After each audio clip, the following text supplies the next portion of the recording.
You think you can just walk away from me, fat girl?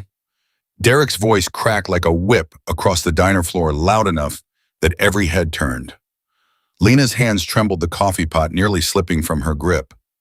But it wasn't his words that made her freeze. It was the sudden dead silence that followed. The kind of silence that comes right before something breaks. Before we dive into what happened next, if you're enjoying this story, please hit that subscribe button and stick with me until the end. And drop a comment telling me what city you're watching from. I love seeing how far these stories travel. The coffee burned Lena's palm through the thin fabric of her apron, but she didn't move. Couldn't move. Derek stood 3 feet away, his face twisted into that expression she'd learned to read over the past 2 years, the one that meant he was just getting warmed up. I asked you a question. His breath smelled like the cheap cigars he smoked out back during his breaks. You deaf now, too? No, sir. The words came out smaller than she intended. I was just what? Just thinking you could ignore me? Derek's laugh was harsh, mechanical. That's rich coming from some who can't even ignore a buffet line. The trucker at the counter snorted. Lena's cheeks burned. I need you on table 7. Derek continued, jerking his thumb toward the back corner. And try not to eat their order on the way over, yeah. Lena's fingers tightened around the coffee pot handle. For just a second, one dangerous, thrilling second, she imagined throwing it. Not at Derek, but just throwing it, watching it shatter, watching something else break for once besides her. But she didn't. She never did. Yes, sir. Derek turned away, already laughing with Gary, the line cook, about something else. Probably her. It was always her. Lena set the coffee pot down with shaking hands and grabbed her order pad. Table 7. She glanced over and her stomach dropped. Bikers. 6 of them, maybe 7, all leather and denim and ink that crawled up their necks and down their arms. The kind of men her mother had warned her about. The kind that made the other waitresses, the pretty ones, the thin ones, suddenly very busy with other tables. Of course, Derek would send her. She smoothed her apron, took a breath that didn't quite fill her lungs, and walked. The diner seemed longer than usual. Every step felt like moving through water. She could feel eyes on her, the trucker, the elderly couple, by the window, Gary peeking through the kitchen pass, all waiting to see what would happen, all ready to laugh. The bikers were loud. One of them, big guy, beard like a bear, was mid-story, hands gesturing wildly.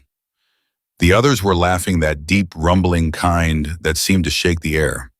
Lena stopped at the edge of their table, cleared her throat. Nothing.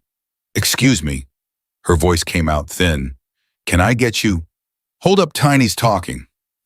The bearded one, Tiny, apparently held up one massive hand and the others quieted. He finished his story, and that's when the deer went through the windshield.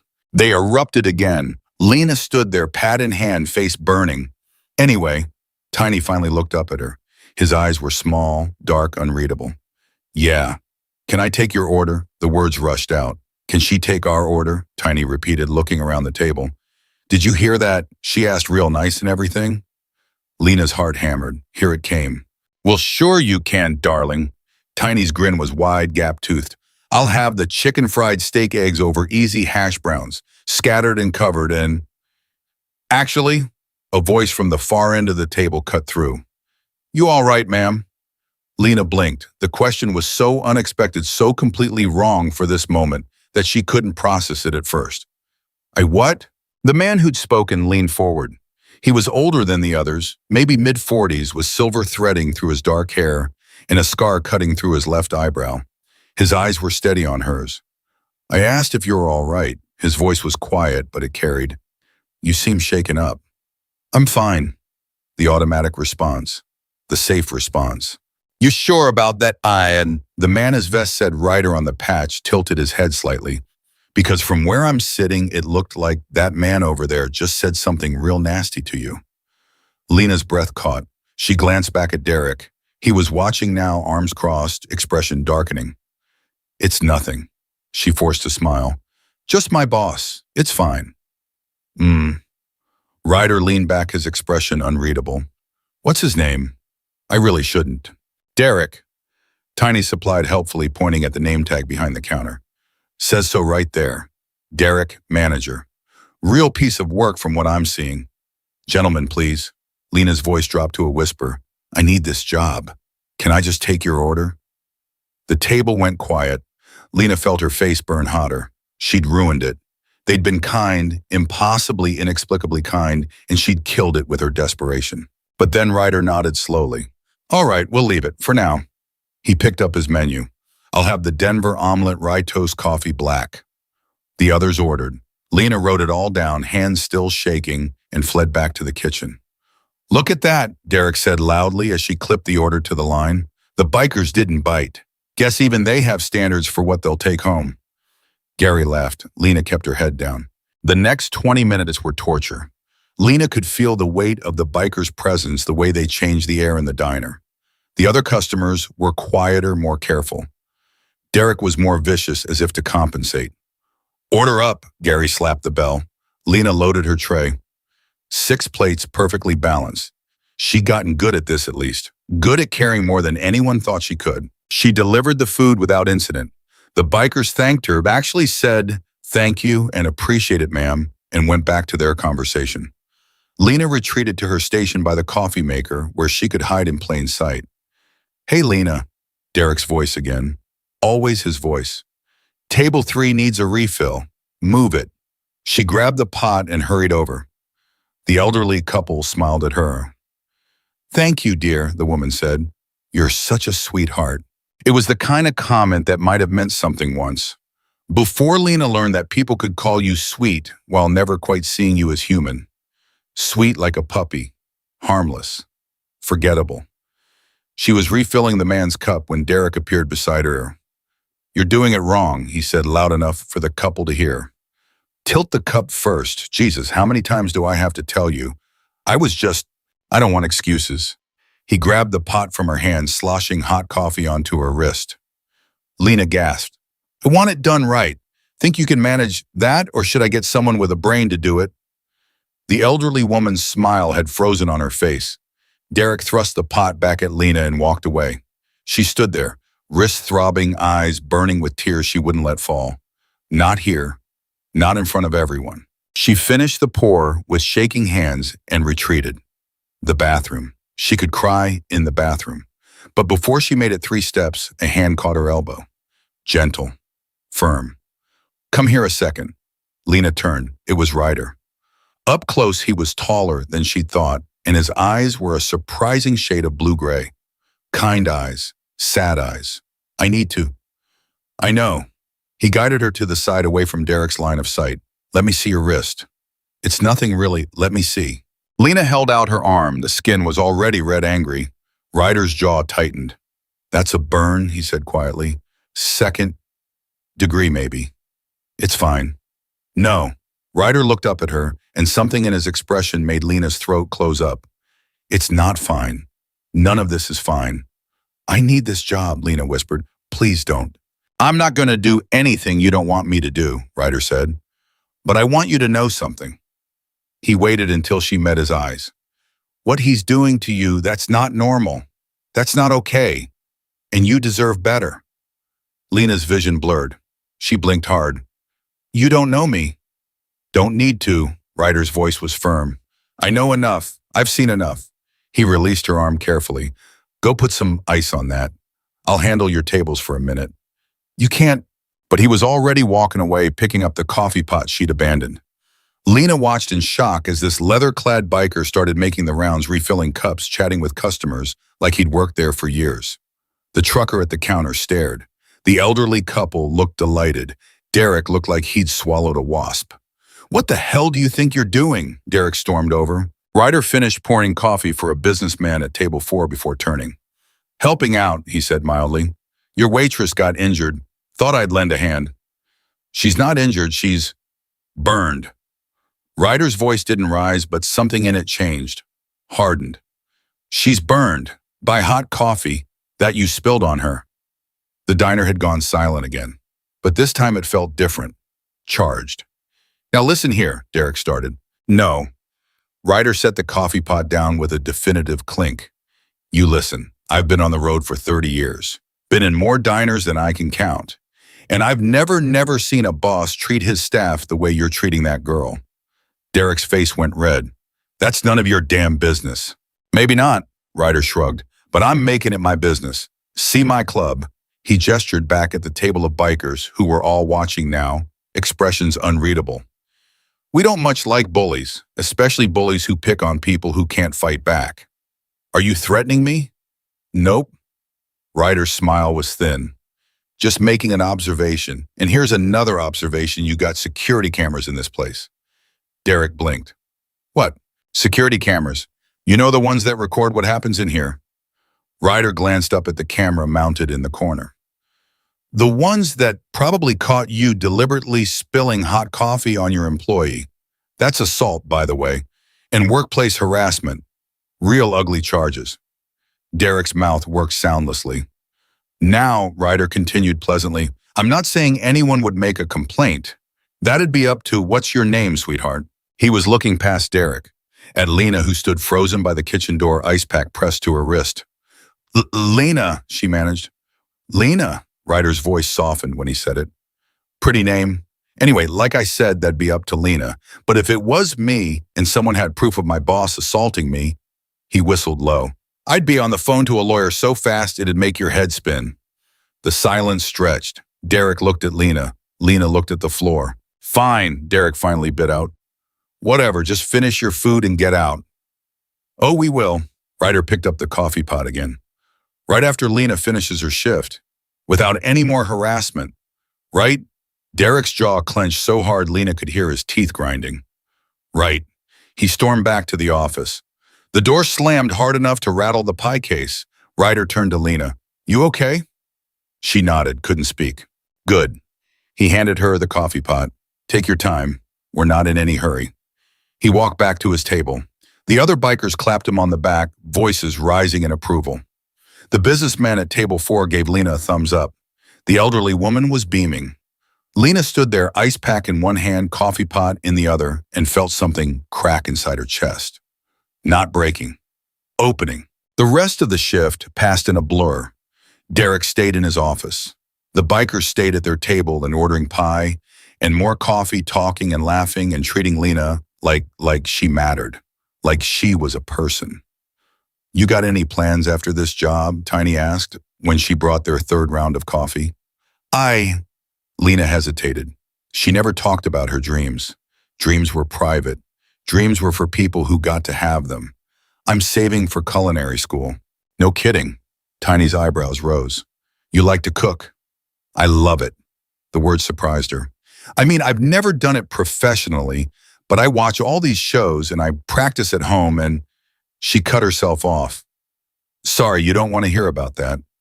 Why not? This from a woman at the end of the table. Lena hadn't realized one of the bikers was female. She had short silver hair and a sleeve of rose tattoos. I think it's great. You got a specialty. Pastries, Lena admitted. Desserts mostly. I like the precision of it. The chemistry. Chemistry, Ryder was smiling. That's a good way to put it. They talked for another 10 minutes.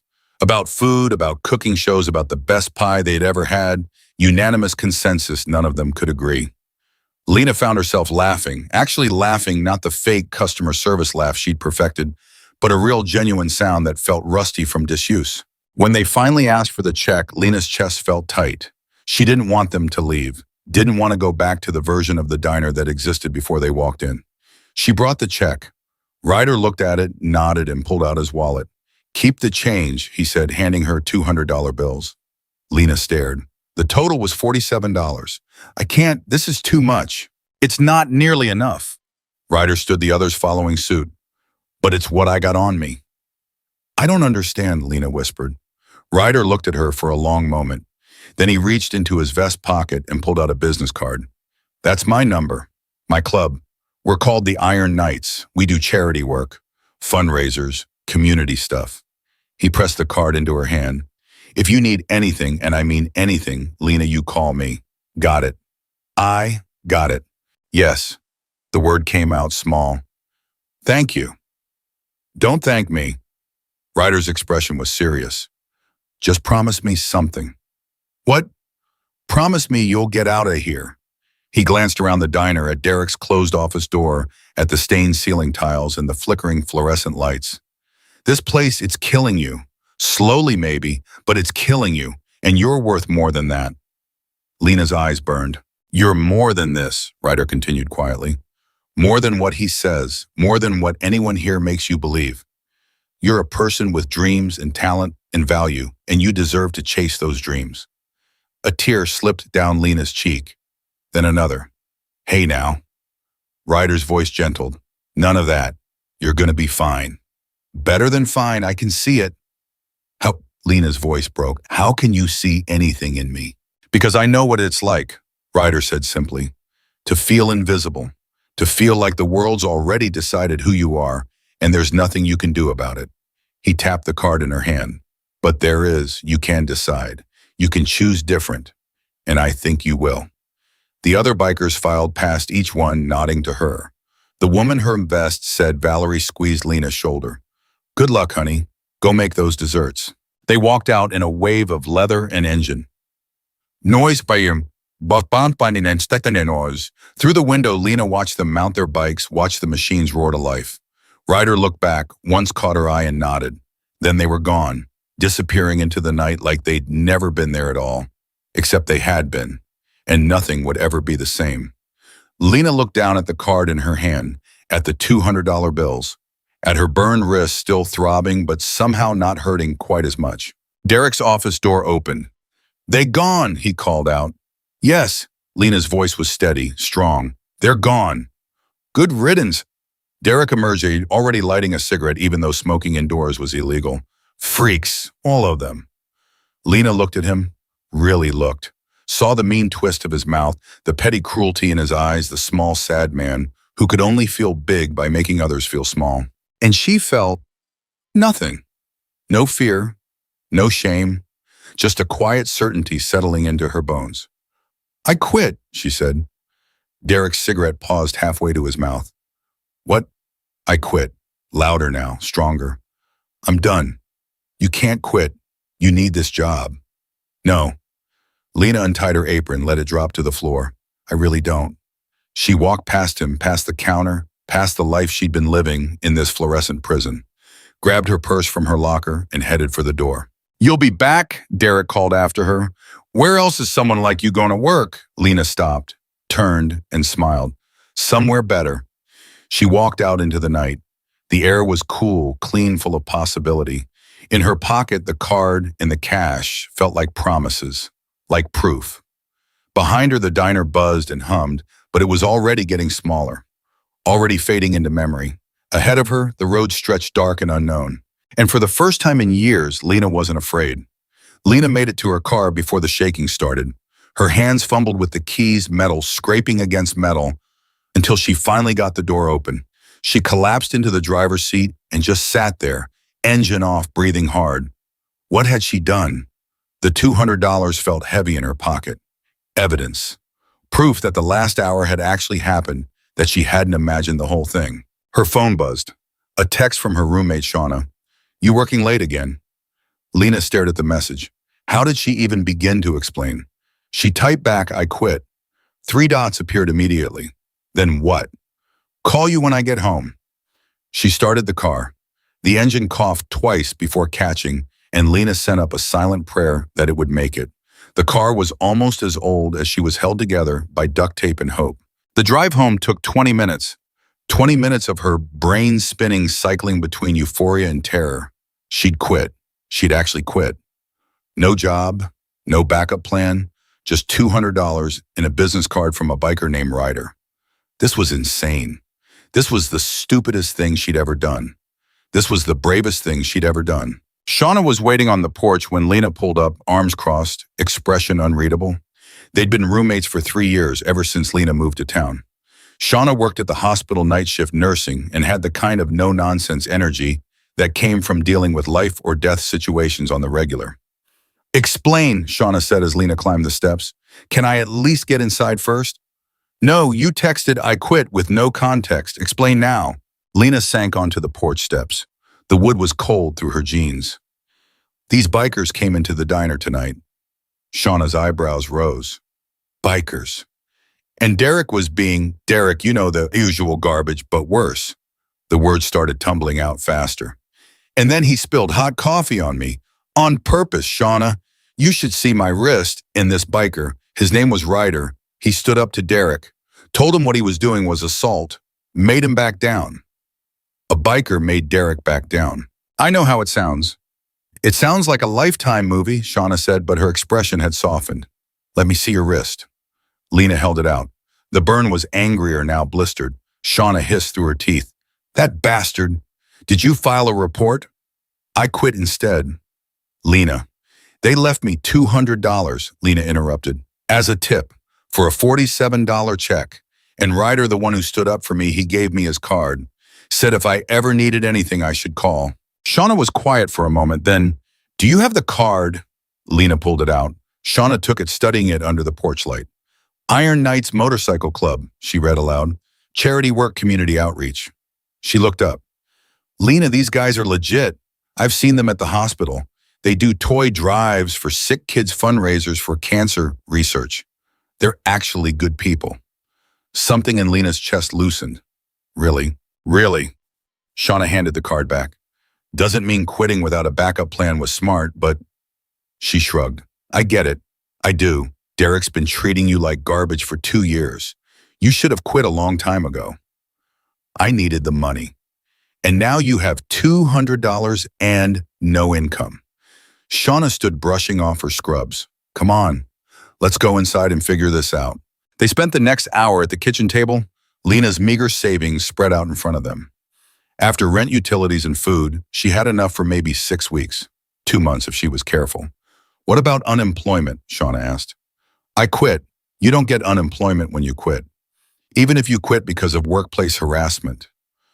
Lena blinked. She hadn't thought of that. Look into it, Shauna said. Document everything you remember. Dates, times, what he said. And take pictures of that burn. That's evidence. I don't want to sue him. I just want... You want what? Lena looked down at the card still sitting in the center of the table. I want to go to culinary school. I want to do something that matters. Something that's mine. Then do it. Shauna, I can't afford. So get financial aid. Apply for scholarships. Hell, ask these bikers if they know of any programs. Shauna leaned forward. Lena, I've watched you save every penny for 3 years. I've watched you come home crying because of that asshole Derek and then go back the next day because you didn't think you had a choice. But you do have a choice. You've always had a choice. You just needed someone to tell you that you deserve better. Lena's throat tightened. What if I fail? Then you fail. But at least you'll fail trying. Shauna squeezed her hand. And I don't think you will. I've tasted your cooking. Remember, you're good, really good. That night, Lena lay in bed, staring at the ceiling, Ryder's words echoing in her head. You're more than this. Was she? She picked up her phone, typed culinary schools near me into the search bar. 3 results popped up. The first was 2 hours away. The second was an online program. The third, her breath caught. Culinary Arts Institute of Riverside, 20 minutes from her apartment. Certificate program starting at 6 months. Financial aid available. Application deadline next Friday. Next Friday. 5 days. Lena sat up, heart pounding. She clicked through to the application. It wasn't complicated. Basic info, a personal statement, letters of recommendation. Letters of recommendation. Who would recommend her? Derek certainly wouldn't. The only other job she'd had was at a grocery store in high school, and that manager had moved to Florida years ago. Her phone buzzed. A text from an unknown number. Hey Lena, it's Valerie from Tonight. Ryder gave me your number. Hope that's okay. Just wanted to check in. How you doing? Lena stared at the message. Then before she could talk herself out of it, she typed back. Hi Valerie, I'm okay. Actually, I quit. Right after you all left. The response came fast. Good for you. What's next? I'm looking at culinary schools. There's one nearby, but I need letters of recommendation and I don't know who to ask. 3 dots. Then what if I told you the Iron Knights sponsor students, sometimes scholarships for people trying to better themselves? We could write you a letter. Ryder too if you need it. Lena's hands trembled. You don't even know me. We know enough. You're hardworking, passionate, and you put up with a toxic boss for years to save for your dream. That's exactly the kind of person we like to help. Tears blurred Lena's vision. She wiped them away, typed, "Thank you. I don't know what to say." "Say you'll apply and send me the details." "I mean it, we want to help." Lena sent the school information. Then she opened a blank document and started writing her personal statement. The words came slower than she expected. "How did you summarize years of dreams into a few paragraphs? How did you explain that cooking was the only thing that made sense, the only time she felt like herself?" She was still writing when the sun came up. Shauna found her at the kitchen table, laptop open, surrounded by crumpled drafts. "Did you sleep at all?" "I'm applying," Lena said, "to culinary school. The deadline's Friday." Shauna grinned. "That's my girl. Want some coffee?" "God, yes." They spent the morning refining the essay. Shauna had a gift for cutting through Lena's self-deprecation, for finding the strong statements buried under layers of apology. "Stop saying, 'I hope to be good enough,'" Shauna said, red pen in hand. "You are good enough. Say, 'I will excel.' That sounds arrogant. That sounds confident. There's a difference." By noon, the essay was done. Lena hit submit on the application and immediately wanted to throw up. "What if they reject me?" "What if they don't?" Shauna countered. "Come on, you need to eat something." They were making sandwiches when Lena's phone rang. Unknown number. "Hello. Lena, it's Ryder." Her pulse jumped. "Hi. Valerie told me about the application. That's great news." His voice was warm, genuine. "Listen, I know this is short notice, but we're having a club meeting tomorrow night. Monthly thing, we discuss charity projects, upcoming events, that kind of stuff. I'd like you to come." "Me? Why?" "Because we vote on scholarship recipients at these meetings. And if you're serious about culinary school, I want to put your name forward." Lena's knees went weak. She sat down hard. "You barely know me. I know you worked for a man who treated you like dirt, and you showed up anyway. I know you saved for years for a dream you weren't sure you'd ever reach. I know when I asked if you were okay, you said yes, even though you weren't, because you're used to protecting other people's comfort over your own safety." He paused. "That tells me everything I need to know. So what do you say tomorrow night, 7 p.m.? I'll text you the address." Yes, okay, yes. Good, see you then." He hung up. Lena stared at her phone. "What was that?" Shauna asked. "I think I just got invited to a biker meeting." Shauna laughed so hard she choked on her sandwich. The next day crawled by. Lena tried to distract herself, cleaned the apartment, meal prepped for the week, scrolled through culinary blogs, but her mind kept circling back to the meeting. What did one wear to a biker club gathering? What would they ask her? What if they changed their minds? At 6:30, she stood in front of her closet in jeans and a plain black sweater, feeling ridiculous. "You look fine," Shauna called from the living room. "Stop overthinking it. I'm meeting with a motorcycle club to ask for scholarship money. How do I not overthink that? By remembering that they already want to help you. This is a formality. What if I mess it up?" "You won't." Shauna appeared in the doorway. "Lena, you've spent your whole life making yourself smaller so other people would feel comfortable. Tonight, take up space. Be loud. Be proud. Be the person you are when you're alone in your kitchen making those amazing pastries." Lena took a shaky breath. "Okay, okay, okay." The address Ryder had texted led to a large building on the outskirts of town. It looked like an old warehouse, all brick and metal, with motorcycles lined up outside like soldiers. Light spilled from the windows, and Lena could hear voices, laughter, the clink of bottles. She parked and sat for a moment, gathering courage. Her phone buzzed. "Ryder, you here in the parking lot?" "Come on in. We don't bite." Lena got out of the car before she could change her mind. The door was heavy, requiring both hands to pull open. Inside was warmth and noise and the smell of pizza. "Lena," Valerie waved from across the room. "Over here." The space was bigger than it looked from outside, an open floor plan, with couches clustered around a TV on one end and a long table surrounded by chairs on the other. Bikers filled both areas, maybe 30 of them, men and women of all ages. Some wore their leather vests. Others were in jeans and t-shirts. All of them looked at her when she walked in. Lena's steps faltered. "Hey." Ryder materialized at her elbow. "Glad you made it. Come on, I'll introduce you around." The next 15 minutes were a blur of names and handshakes.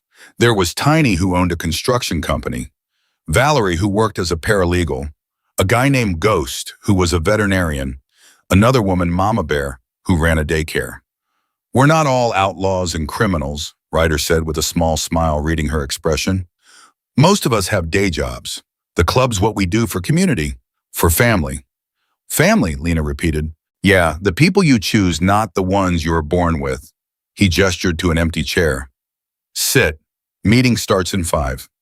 Lena sat. Someone handed her a slice of pizza. Someone else asked if she wanted a beer. The casual kindness of it all made her chest ache. At 7 exactly, Ryder moved to the head of the table and knocked twice. The room quieted. "All right, let's get started. First order of business, fundraiser update. Mama Bear, you want to take this?" Mama Bear stood, pulling out a notebook. "Toy Drive brought in $2,000 this year. We distributed to 3 hospitals in the children's home. Still have about 500 in the fund for next year's seed money." Applause, someone whistled. They moved through the agenda, upcoming events, maintenance issues with the building, and members' medical bills they were helping cover. Lena watched, fascinated. This wasn't what she'd expected. These weren't scary criminals. They were people helping people. "Last item," Ryder said, "scholarship fund. We've got 3,000 budgeted this quarter. I'd like to nominate someone." He looked at Lena. "Stand up for me." Lena's heart hammered. She stood on shaking legs. "This is Lena Brooks," Ryder said. "Some of you met her at the diner the other night. She's applying to culinary school, her dream for years. She's been saving every penny from a job where her boss treated her like garbage, and she finally got the courage to walk away. I think she's exactly the kind of person this fund was created for." Silence. 30 pairs of eyes on her. Then Tiny spoke. "What kind of cooking you want to do?" Lena's voice came out hoarse. "Pastries, desserts. I love the science of it, the precision. How you can take basic ingredients and turn them into something beautiful. You got experience. Just home cooking, but I've been practicing for years, teaching myself from books and videos." "Why now?" This from a man in the back, older with a gray beard. "Why not go to school earlier?" "I didn't think I could," Lena admitted. "I didn't think I was—" She stopped. Shauna's words echoed, "Be loud, be proud." "I didn't think I deserved it, but I was wrong. I do deserve it, and I'll work harder than anyone else there. I promise you that." The man nodded slowly. "Good answer." "Any other questions?" Ryder asked. "Yeah." Valerie raised her hand. "When you finish school, what's the dream? Where do you see yourself?" Lena hadn't let herself think that far ahead. But now, standing in front of these people who barely knew her but wanted to help anyway, the dream crystallized. "I want my own place," she said. "A bakery maybe, or a cafe, somewhere people can come and feel." Her voice cracked. "Feel seen, feel valued, the way you all made me feel the other night." The room was quiet. Then Tiny started clapping. One by one, the others joined in until the whole room was applauding. Ryder waited for silence. "All in favor of allocating $2,000 to Lena's culinary school fund, say aye." A chorus of ayes. "Opposed, nothing. Motion passes." Ryder smiled at her. "Congratulations, Lena. When you get that acceptance letter, let us know. We'll write you a check." Lena's vision blurred. I can't." "Yes, you can," Valerie said firmly. "That's what we do here. We help people who are trying to help themselves." The meeting dissolved into conversation. People came up to Lena, shaking her hand, offering advice and encouragement. Ghost gave her the name of a chef friend who might do informational interviews. Mama Bear promised to taste test anything she made. Tiny offered her a part-time job at his construction company doing bookkeeping if she needed income while in school. "Really?" Lena asked. "Really. My current bookkeeper's retiring next month anyway. It's yours if you want it." "I don't know anything about construction." "You know numbers." "Yes." "Then you know enough. Pays 15 an hour, flexible schedule." "Think about it." By the time Lena left, it was past 10 and her face hurt from smiling. Ryder walked her to her car. "Thank you," she said. "I don't know how to—" "You don't have to thank me. Just promise you'll keep going, even when it gets hard, even when you doubt yourself." "I promise." "Good." He opened her car door. "Drive safe," and Lena welcomed to the family. She drove home in a daze. Shauna was still awake, waiting on the couch. "Well, they're giving me $2,000. "What?" "For school. They voted." unanimously. Lena sank onto the couch beside her, and Tiny offered me a part-time job. And they want to help, all of them. Shauna's eyes were suspiciously bright. See, I told you, you deserve good things. I'm starting to believe it. That night, Lena dreamed of kitchens and pastries and a life that felt like her own. When she woke, the burn on her wrist still throbbed, but it felt different now. Not like evidence of what had been done to her, but proof of what she'd survived, what she'd walked away from. 3 days later, the acceptance letter came. Dear Ms. Brooks, we are pleased to inform you that you have been accepted into the Culinary Arts Institute of Riverside's Pastry Certificate Program. Lena read it 3 times before it felt real. Then she called Ryder. I got in. Of course you did. When do you stand? 4 weeks, January 15th. Perfect. Come by the club Saturday. We'll have the check ready. And Lena, congratulations. I knew you could do it. Saturday arrived cold and bright. Lena drove to the clubhouse with Shauna, who'd insisted on coming. I want to meet these miracle workers, she'd said. The parking lot was full. Ryder met them at the door, check in hand. $2,000, he said, pressing it into Lena's palm. Made out to the school. You're all set. Lena looked at the check, at the amount, at the signature line where multiple members had signed like witnesses to a promise. I'll pay you back, she said. No. Ryder's voice was firm. You'll pay it forward. When you make it, and you will make it, you help someone else. That's how this works. Deal. They went inside. Someone had baked a cake chocolate with "Congratulations, Lena," written in white frosting. It was lopsided and the lettering was messy, but it was the most beautiful thing Lena had ever seen. Who made this? She asked. I did, Tiny admitted sheepishly. Tastes better than it looks, probably. They ate cake and drank cheap champagne and told stories. Valerie talked about her own journey back to school after a divorce. Ghost described failing veterinary boards twice before passing. Mama Bear admitted she'd been homeless at 19, living out of her car before a stranger gave her a job and a chance. Everyone here has a story, Ryder said quietly, sitting beside Lena. Everyone's been where you are. Lost, scared, convinced they're not enough. That's why we do this, because we remember what it feels like. And we know that sometimes all someone needs is for one person to believe in them. You all believe in me, Rita said. Yes, but more important, you're starting to believe in yourself. Lena looked around the room at these people who'd become family in less than a week. At Shauna beaming with pride. At the check that would change her life. I won't let you down, she said. You couldn't if you tried, Ryder replied. Monday morning, Lena drove to the culinary school and handed over the check. The admissions counselor smiled. Welcome to CIA Riverside. We're excited to have you. I'm excited to be here. And for the first time in her life, Lena meant it. The first day of culinary school hit Lena like a wall. She walked into the kitchen classroom at 7:30 in the morning and froze. Stainless steel everywhere, professional grade ovens, mixers that cost more than her car, and students, 20 of them all looking like they belonged here. You must be Lena. The instructor chef, Patricia Morrison, was tall, angular, with gray hair pulled back in a severe bun. You're late. Lena checked her phone. 7:32. I'm sorry, I thought. In this kitchen, if you're not 10 minutes early, you're late. Remember that. Chef Morrison's eyes were sharp but not unkind. Station 12, far left. Lena hurried to her station. The woman next to her, young blonde, put together in a way that screamed money, gave her a once-over and turned away. No introduction. No welcome. All right, people. Chef Morrison clapped twice. Today we start with basics. I know some of you think you're above this. You've watched the shows, read the books, helped grandma make cookies. I don't care. In my kitchen, everyone starts at the beginning. She paused. We're making pâte à choux, cream puffs, simple recipe, easy to master, impossible to fake. By the end of today, I'll know exactly who belongs here and who doesn't. Lena's hands trembled as she gathered ingredients. She'd made cream puffs before, dozens of times. This should be easy, but nothing about this was easy. The kitchen was too hot. The other students moved with confidence she didn't have.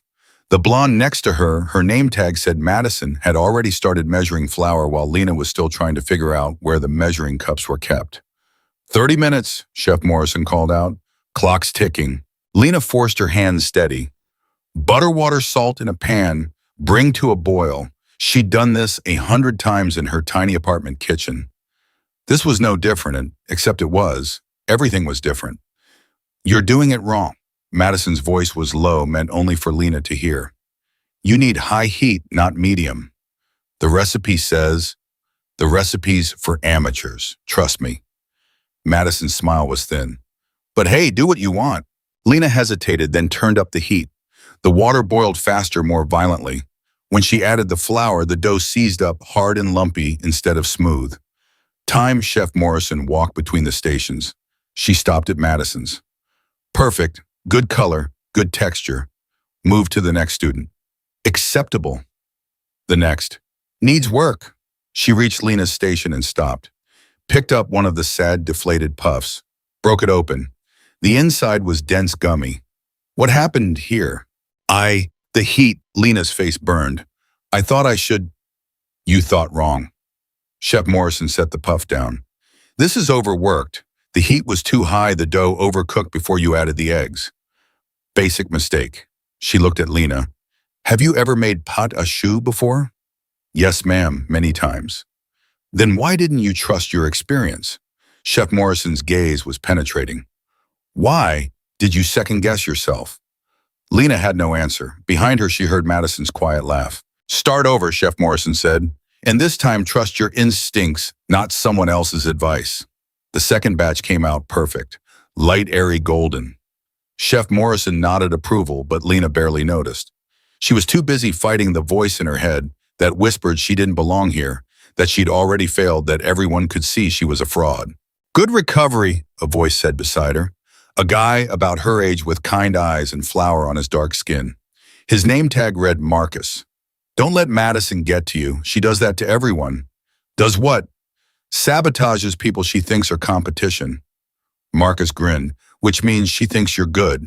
Take it as a compliment. I don't feel good. Nobody does on day one. Come on, let's clean up. By the end of the week, Lena had learned 3 things. First, culinary school was harder than anything she'd ever done. Second, Madison wasn't just mean, she was calculated, strategic in her cruelty, always when the instructors weren't looking. And third, Marcus was the only person who'd spoken to her without judgment. You working this weekend? Marcus asked on Friday as they scrubbed down their stations. Yeah, I start the bookkeeping job tomorrow. The one with the bikers. Lena had told him the story over lunch one day. He'd listened without interrupting, without the skepticism she'd expected. Construction company. The owner's part of the club. That's cool. My uncle's in a club. Good people. Marcus dried his hands. Hey, some of us are getting together Sunday to practice. You interested? We're doing pastry, cream, and tarts. Some of us, me couple other people from class. Not Madison, he added quickly. Never Madison. Lena smiled. Yeah, okay, I'd like that. The bookkeeping job turned out to be exactly what Tiny had promised, flexible, straightforward, and kind. Tiny's office was a trailer on the construction site, cramped but functional. He showed her the system invoices and payments out payroll every other Friday. That's it, Lena asked. That's it. My last bookkeeper made it seem complicated, but it ain't. You're smart, you'll figure it out. Tiny grabbed his hard hat. I'll be on site if you need anything. Coffee's in the corner bathrooms in the main building. Make yourself comfortable. Lena spent the morning organizing files that hadn't been touched in months. She found errors, miscoded expenses, duplicate entries, payments that didn't match invoices. By lunch, she had a list of discrepancies 3 pages long. Tiny looked at it and whistled. Well, damn, no wonder the numbers never made sense. I can fix it, Lena said quickly. It'll take some time, but I can clean this up. How much time? A few weeks, maybe, if I come in on weekends. You want to come in on weekends? I want to do it right. Lena met his eyes. You're trusting me with your business. I want to earn that trust. Tiny studied her for a moment, then grinned. Yeah, Ryder was right about you. All right, whatever hours you need. Just keep track. I'll pay you for all of it. That night, Lena fell into bed exhausted but satisfied. School was brutal. The job was demanding, but for the first time in her life, she was building something. Something real. Something hers. Her phone buzzed. A text from an unknown number. Hey, fat girl, heard you're in school now. That's hilarious. How long before you quit? Lena stared at the message. Then she saw the second one. Derek got your number from your application. Thought you should know he's been calling people telling them you're unstable. Just a heads up. Valerie. Lena's hands shook. She called Valerie. He's doing what? Blackballing you, Valerie said grimly. Called the diner where my sister works, the cafe downtown, couple other places. Telling them you're unreliable, that you quit without notice, that you'll do the same to them.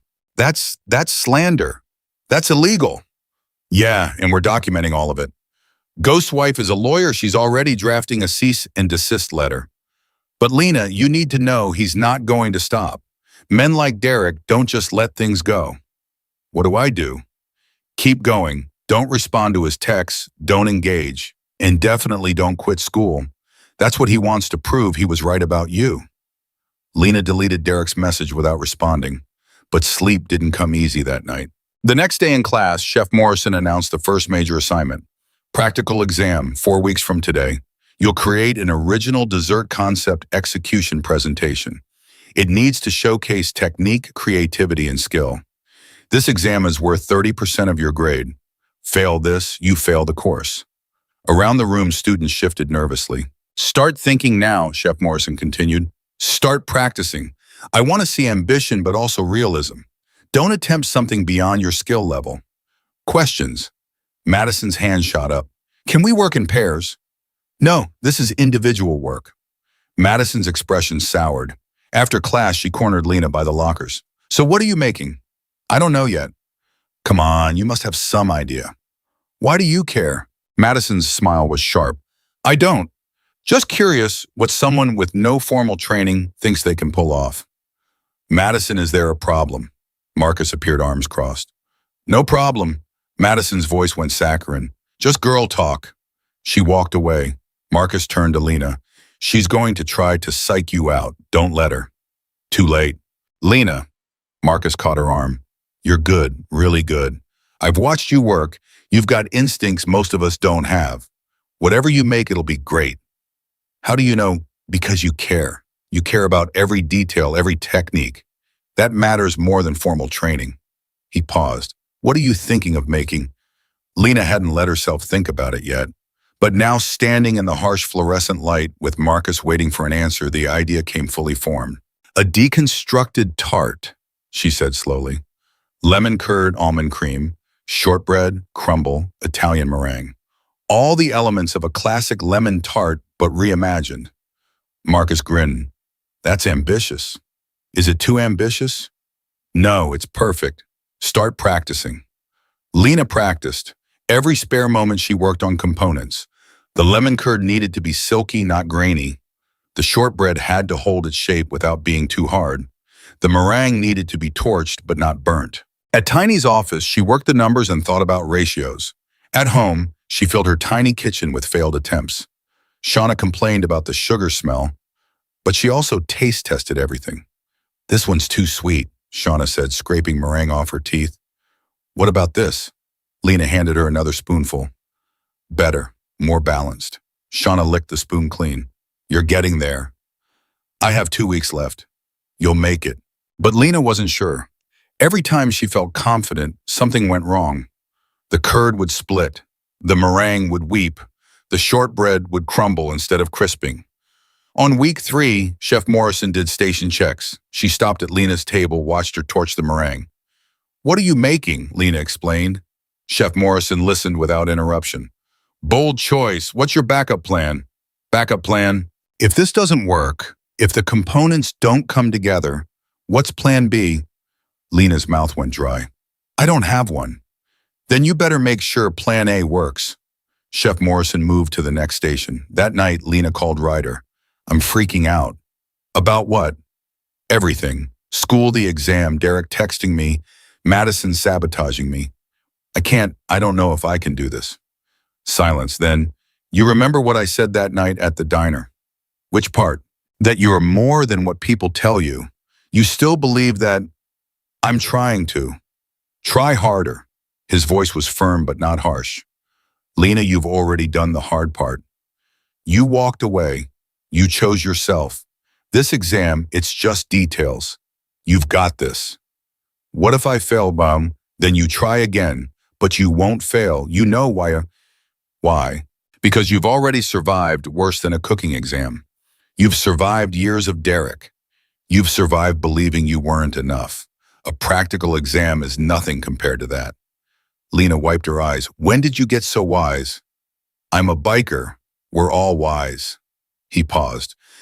Come by the club tomorrow night. We're having a barbecue. You need a break.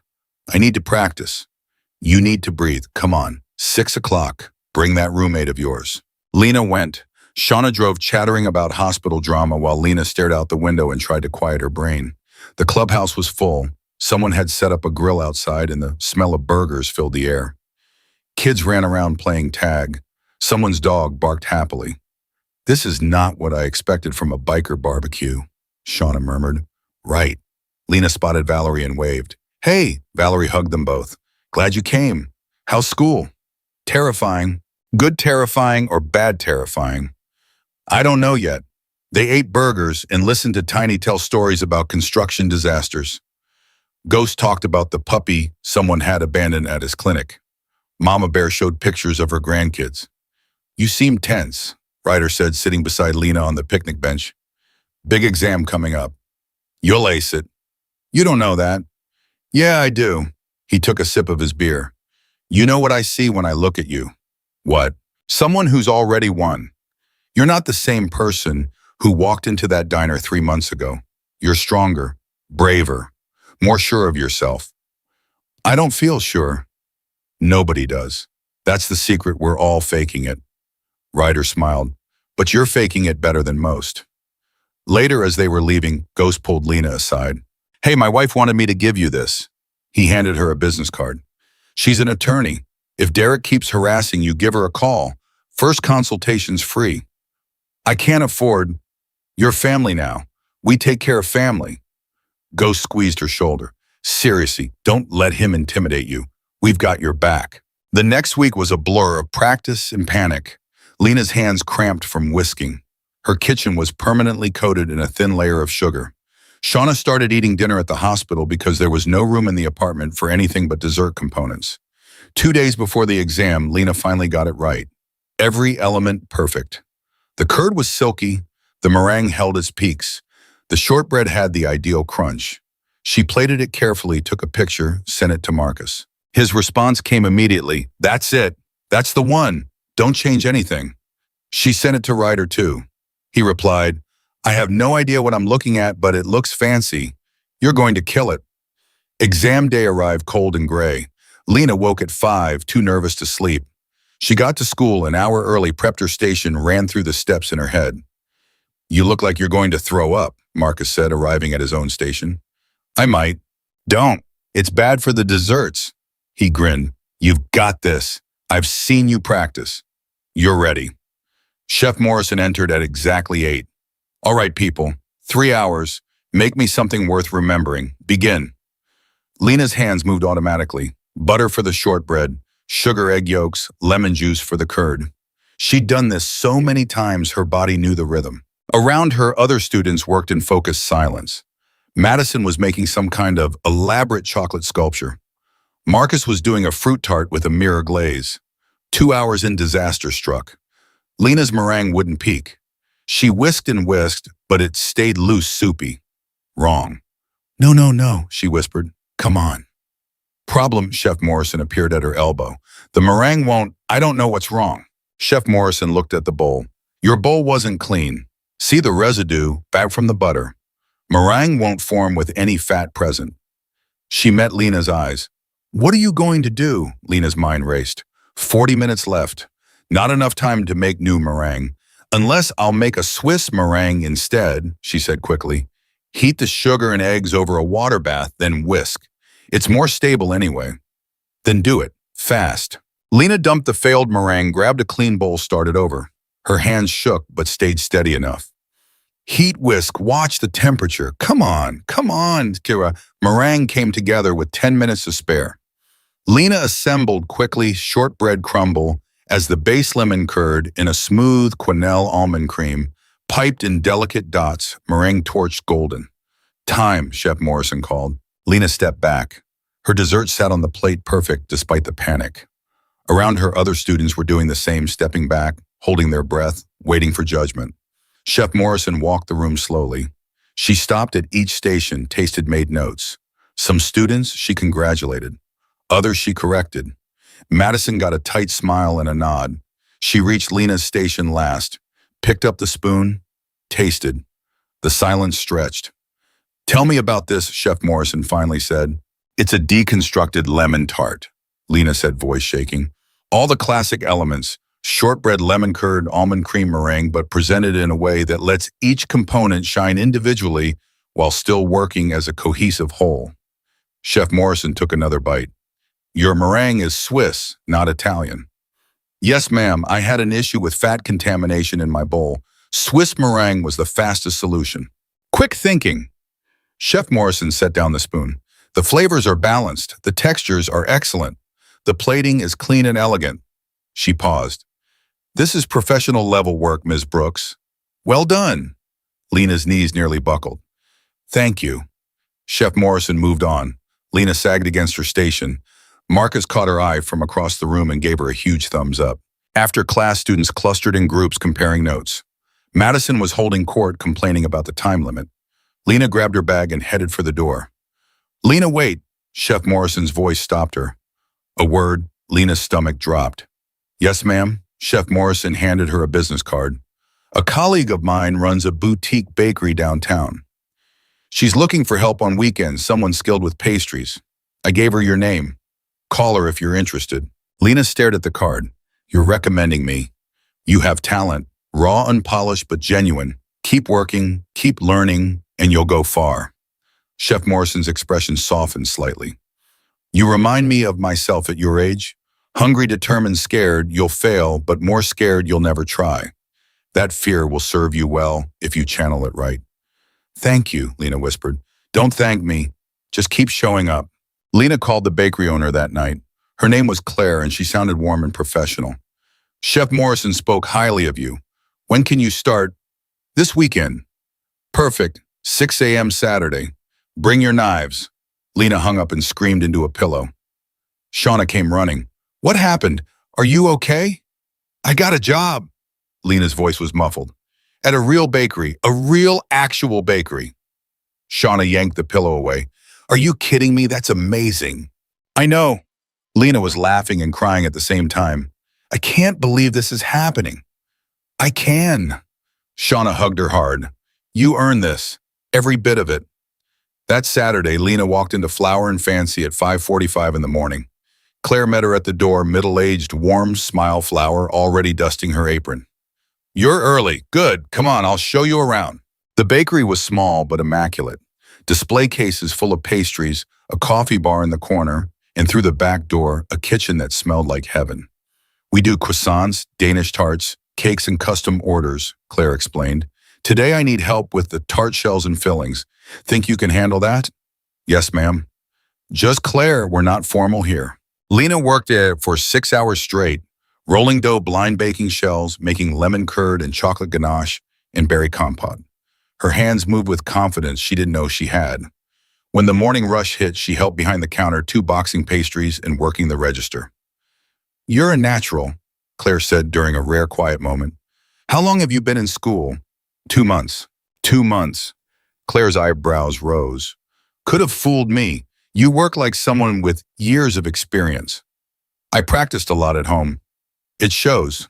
Claire wiped down the counter. "Look, I know this is just weekends for now, but when you graduate, I'd like to offer you a full-time position. Pastry chef, your own menu items, creative control. Interested?" Lena's heart stopped. "Are you serious?" "Dead serious. You've got something special. I'd be an idiot not to lock that down now." Yes. Yes, absolutely interested." "Good. Now let's make more tarts. The afternoon rush is about to hit." That night, Lena collapsed on the couch and told Shauna everything. "A job offer already?"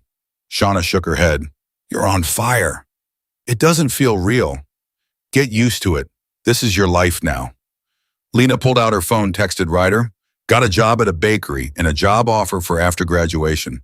I can't believe this is happening." His response came immediately. "I can, told you. You're a fighter. Proud of you, kid." She texted Marcus next. Passed the exam and got a job. This week is insane. Congrats, told you that dessert was perfect. Drinks tomorrow to celebrate. Can't, working, but it's soon. She sat there, phone in hand, surrounded by the quiet comfort of her apartment. 6 months ago, she'd been trapped at a diner with a cruel boss and no hope. Now she had school, a job, a future. And it all started because a biker named Ryder had asked one simple question. You all right, ma'am? Lena wiped her eyes and smiled. Yeah, she was all right. Better than all right. She was finally impossibly perfectly herself. But happiness, Lena was learning, never came without a price. The first sign of trouble came 3 weeks later. She was at Flower and Fancy finishing up a batch of raspberry tarts when her phone rang. Unknown number. She almost didn't answer. Hello. Is this Lena Brooks? A woman's voice, clipped and professional. Yes. This is Jennifer Hartley from the Culinary Arts Institute. I need you to come to the dean's office tomorrow morning. 9 a.m. sharp. Lena's stomach dropped. Is something wrong? We'll discuss it tomorrow. The line went dead. Claire looked up from the croissant dough she was laminating. Everything okay? I don't know. Lena set down the piping bag with shaking hands. The school wants to see me. Dean's office. When? Tomorrow morning. Well, that could be anything. Maybe it's good news. But Lena knew better. Good news didn't come with that tone of voice. Good news didn't make your chest feel like someone was sitting on it. That night, she barely slept. At 8:30 the next morning, she walked into the administrative building on legs that felt like they might give out. The dean's office was on the 3rd floor, past walls covered in photos of successful graduates. Jennifer Hartley was younger than Lena expected, maybe 40, with sharp eyes and a severe black suit. She gestured to a chair. Sit. Lena sat. Across the desk, another woman sat, watching her older gray hair, expensive jewelry. Lena didn't recognize her. Ms. Brooks, this is Mrs. Patricia Hamilton, Jennifer said. She's a major donor to this institution and a member of our board of trustees. Hello, Lena managed. Mrs. Hamilton didn't smile. I'll get straight to the point. I've received some concerning information about you. What kind of information? That you falsified your application, that you lied about your employment history and your reasons for leaving your previous position. The room tilted. That's not true. According to Derek Mitchell, your former employer, you were terminated for theft. He says you stole from the register, and when confronted, you quit to avoid prosecution. That's a lie. Lena's voice came out too loud. He's lying. He provided documentation, Jennifer said quietly, sliding a folder across the desk. Incident reports, statements from other employees. It's quite detailed. Lena opened the folder with numb fingers. Page after page of lies. Dates she supposedly stole money. Amounts, signatures from employees she barely knew. Gary's name was there. The day shift waitress. Even a statement claiming Lena had been verbally abusive to customers. This is all fake, Lena whispered. None of this happened. Can you prove that? Mrs. Hamilton's tone was ice. I don't know how. Because if you can't, this institution has no choice but to revoke your admission. We have a reputation to uphold. We cannot have students who engage in criminal behavior regardless of their apparent talent. Criminal behavior, Lena's voice broke. I never stole anything. Derek's making this up because I quit, because I stood up to him. That's quite an accusation, Mrs. Hamilton interrupted. You're saying a respected businessman fabricated all of this out of spite. Yes, that's exactly what I'm saying. Ms. Brooks, your emotional response isn't helping your case. Jennifer's voice was softer, but no less firm. Do you have any evidence to counter these claims? Anything at all? Lena's mind raced. Evidence. What evidence did she have? Texts from Derek, but she deleted most of them. The burn on her wrist had healed weeks ago. The security cameras at the diner. The diner has security cameras, Lena said quickly. They record everything. If Derek says I stole the footage, would show it. But it won't, because I never did. According to Mr. Mitchell, the footage was recorded over, standard procedure after 30 days. Of course it was. Of course Derek had thought of everything. I have witnesses, Lena tried. People who saw how he treated me. The bikers who were there that night. Bikers, Mrs. Hamilton's expression soured. You're citing motorcycle gang members as character witnesses. They're not a gang, they're a club. They do charity work. They helped me. This is getting us nowhere, Chibon. Mrs. Hamilton stood. Jennifer, I think the decision is clear. This girl has no proof of her innocence, only wild stories about her employer conspiring against her. I move to revoke her admission, effective immediately. No, Lena jumped to her feet. Please, you can't. I worked so hard. You should have thought of that before engaging in criminal activity. I didn't do anything wrong. Ms. Brooks, sit down. Jennifer's voice cut through. Mrs. Hamilton, I understand your concerns, but we do need to follow proper procedure. Ms. Brooks has the right to present a formal defense before any final decision is made. Fine, she has until Friday.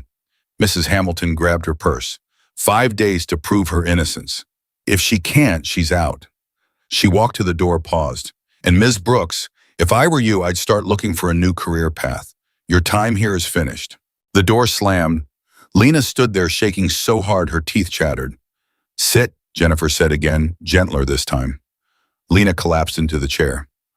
Is any of this true? Jennifer asked. No, none of it. Then why would he do this? Because he's a bully. Lena's voice was raw. Because for 2 years he tormented me every single day, and when I finally left, I took away his favorite target. This is revenge. Jennifer was quiet for a long moment. I believe you. Lena's head snapped up. You do. I've been doing this job for 15 years. I know what real guilt looks like, and this isn't it. Jennifer leaned forward. But Mrs. Hamilton has the board's ear, and she's convinced you're lying. You need evidence, Lena. Real concrete evidence. Can you get it? I don't know. Then figure it out. 5 days. I'll do what I can to slow the process, but ultimately this is on you. Jennifer's expression was sympathetic. I'm sorry, I know this isn't fair. Lena left the building in a daze. Her phone rang before she made it to her car. Claire. Hey, I know you're at school, but we just got a huge catering order for Friday, and I need to know if you can Lena you there. I might get expelled, Lena heard herself say. What? Why? She explained. The words came out mechanical, disconnected. By the end, Claire was cursing. That son of a bitch. What are you going to do? I don't know. Lena, listen to me. You call those bikers. Right now, if anyone can help you fight this, it's them. I can't ask them to. They already offered, didn't they? That's what family does. Call them. Lena called Ryder. He answered on the second ring. What's wrong? How did he always know Derek's trying to get me expelled? He fabricated evidence that I stole from the diner. The school's giving me 5 days to prove it's fake, or they're kicking me out. Silence. Then, where are you? School parking lot? Stay there, I'm 20 minutes out. Ryder, you don't have to. 20 minutes. He showed up in 15, pulling into the parking lot on his bike, helmet off before the engine even cut. Valerie was with him, climbing off her own motorcycle. Show us everything, Ryder said. Lena pulled up the photos she'd taken of the documentation. Ryder and Valerie studied them, heads bent together. This is sloppy work, Valerie muttered. Look at this. The dates on these incident reports don't match the signatures. Gary supposedly signed on the 14th, but the report is dated the 10th. That's good, right? Lena asked. That proves it's fake. It suggests it, but it's not definitive. We need more. Valerie pulled out her phone. I'm calling my wife. She needs to see this. 20 minutes later, they were sitting in a coffee shop across from the school. Valerie's wife, Rachel, was a sharp-eyed woman in a crisp blazer, reading glasses perched on her nose as she examined Lena's phone. This is absolutely fabricated, Rachel said. The question is proving it. Do you have any documentation from your time at the diner? Pay stubs, employee records, anything? Pay stubs, yeah, they're at home. Get them. I want to compare the signatures. If Derek forged these statements, his handwriting will show up somewhere. Rachel looked at Lena. Do you know any of the employees who supposedly signed these? Gary, the line cook, and Melissa, the day shift waitress. Would they talk to us? I don't know. Gary always did whatever Derek told him to. But Melissa, she was nice. Quiet but nice. Then we start with her. Rachel stood. Valerie, get contact information for both employees. Ryder, I need you to call Ghost. If this goes to any kind of hearing, we'll need character witnesses who can speak to Lena's integrity. Already on it, Ryder said. Rachel looked at Lena. You said there were bikers at the diner the night you quit. Were there other customers, anyone who might have witnessed Derek's behavior? Lena tried to remember. An elderly couple, a trucker, a businessman. Long shots, but we'll try. Do you remember what the trucker looked like? Big guy, red cap. He always ordered the meatloaf special. That's not much, but it's something. Rachel packed her briefcase. Lena, I'm taking this case pro bono. We're going to fight this, and we're going to win. But I need you to stay focused. Can you do that? Yes. Good. Go home, get those pay stubs, and write down everything you remember about your time at that diner. Every incident, every date, every witness. We're building a timeline. The next 3 days were a blur of depositions and phone calls and frantic research. Rachel worked like a machine tracking down witnesses, comparing documents, building a case. Valerie found Melissa's phone number and convinced her to meet for coffee. She's scared, Valerie reported. Derek told her if she talks to you, she'll lose her job. But she also said she never signed any incident report. She didn't even know they existed. Can she testify to that? She's thinking about it. She's got 2 kids and she needs the job, but she's thinking. Gary predictably refused to talk to them at all. Hung up on me the second I said your name, Ryder told Lena. Guy's a coward. Thursday night, less than 24 hours before her deadline, Lena sat in Rachel's office surrounded by papers. They'd found inconsistencies in Derek's documentation. They had Melissa's verbal statement. They had character witnesses from the Iron Knights. But was it enough? I think so, Rachel said. But I won't lie to you, Lena. Mrs. Hamilton wants you gone. She's already made up her mind. We're fighting uphill. So what do? We go in there tomorrow and we make it impossible for her to ignore the truth. Rachel's smile was thin. Trust me, I've dealt with people like her before. Bullies hate being called out in public. Friday morning arrived cold and gray. The hearing was scheduled for 10 a.m. in a conference room on the 3rd floor. Lena walked in with Rachel on one side and Ryder on the other. Behind them came Valerie Ghost Tiny and Mama Bear, a show of force. Mrs. Hamilton's expression soured when she saw them. What is this character witnesses? Rachel said smoothly. I believe Ms. Brooks is entitled to representation and support during these proceedings. This isn't a trial. No, but it will determine whether my client's educational future is destroyed based on fabricated evidence. I'd say that warrants proper representation. Jennifer Hartley looked relieved. Please, everyone sit. Let's keep this professional. They sat. Mrs. Hamilton called the meeting to order, presenting Derek's evidence again, as if the repetition would make it more true. Then Rachel stood. If I may, I'd like to present our findings. She laid out the case methodically. The date discrepancies, the handwriting analysis showing the signatures were forged. Melissa's statement, submitted in writing since she was too afraid to appear in person, confirming she never signed any report. Pay stubs showing Lena's consistent employment with no disciplinary actions noted. And finally, the character witnesses. These are members of the Iron Knights Motorcycle Club, Rachel said, a registered nonprofit organization that does community outreach and charity work. They were present the night Mrs. Brooks left her employment and witnessed the hostile work environment firsthand. Ryder stood. Derek Mitchell deliberately spilled hot coffee on Lena's wrist. I saw it happen. He called her derogatory names in front of customers. He created an environment so toxic that she had no choice but to leave for her own safety and mental health. And you expect us to take the word of a biker over a business owner? Mrs. Hamilton's voice dripped contempt. I expect you to take the word of multiple witnesses, a written statement from a current employee, and forensic evidence over the word of a man who has already been proven to have submitted falsified documents. Rachel's voice was steel. Unless you'd like to explain to the accreditation board why this institution expelled a student based on forged evidence. The room went silent. Jennifer cleared her throat. Mrs. Hamilton, I think we need to reconsider. Absolutely not. This girl is trouble. The club she associates with, the club that sponsored her scholarship, Rachel interrupted. The club that donated $5,000 to this institution last year, the club that has 0 criminal record and multiple commendations from the city for their charity work. She leaned forward.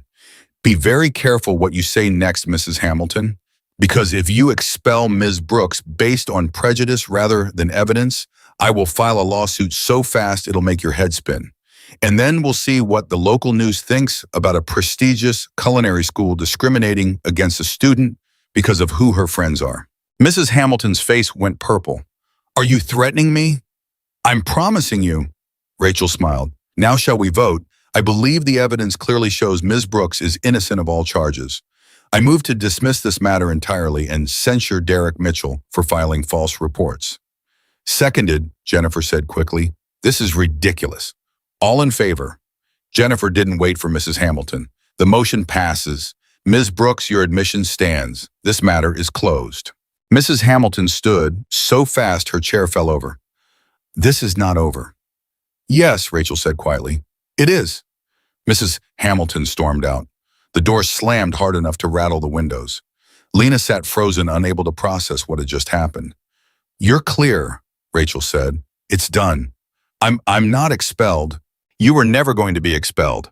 Not on my watch. Rachel started packing her briefcase. Now I suggest you file a formal complaint against Derek Mitchell with the labor board. What he did constitutes harassment and defamation. I'll help you with the paperwork. I don't want to cause more trouble. Lena, Ryder's voice was firm. He tried to destroy your future. He doesn't get to walk away from that. Ryder's right, Valerie added. Men like Derek only stop when someone makes them stop. I'll think about it, Lena whispered. Outside the building, Tiny swept her into a bear hug that lifted her off her feet. Proud of you, kid. You didn't back down. I didn't do anything. You all did everything. You stood up for yourself, Mama Bear said. You fought back instead of running. That takes courage.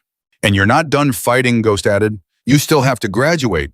You still have to prove to everyone who doubted you that they were wrong.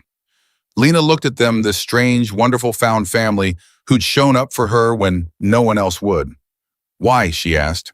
Why do you all care so much? Because someone cared about us once, Ryder said simply. And now it's our turn to pass it on. That night, Lena called Chef Morrison. I heard about the hearing, Chef Morrison said before Lena could speak. Jennifer called me. I'm glad it worked out. Me too. I also want you to know I never believed those accusations for a second, but I couldn't say anything officially until the hearing concluded. Chef Morrison paused. You're a good student, Lena. Don't let this shake your confidence. I'm trying not to. Try harder. And Lena, when you graduate, I want you to apply for the apprenticeship program at my restaurant. It's competitive, but I think you could handle it. Lena's breath caught. Your restaurant, but that's a Michelin-starred establishment. I know what it is, and I know talent when I see it. Think about it.